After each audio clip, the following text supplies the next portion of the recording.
Kinumpirma na ng award-winning actress at bagong kapamilya na si Janine Gutierrez ang kanyang pagbabalik sa telebisyon sa pamamagitan ng isang bagong teleserye.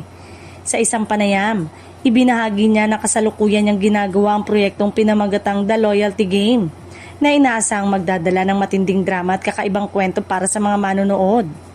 Mas lalong ikinatuwa ng fans ang balita ng mabunyag nang makakasama niya rito ang kanyang iniibig na si Jericho Rosales.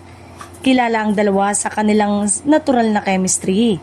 Kaya namang mataas ang inaasahan ng publiko sa kanilang muling pagsasama sa isang serye.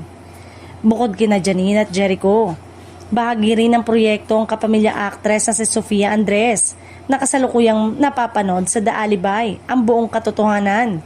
Dagdag pa rito, ang pagbabalik telebisyon ni Yen Santos na huling nasilayan sa teleseryeng Halik noong 2018. Matatanda ang huling nagsama sina Janine at Jericho sa proyektong Lavender Fields kung saan kapansin-pansin ang kanilang epektibong tambalan at mahusay na pagganap. Dahil dito, mas lalo pang tumataas ang excitement ng fans para sa kanilang panibagong proyekto ngayon.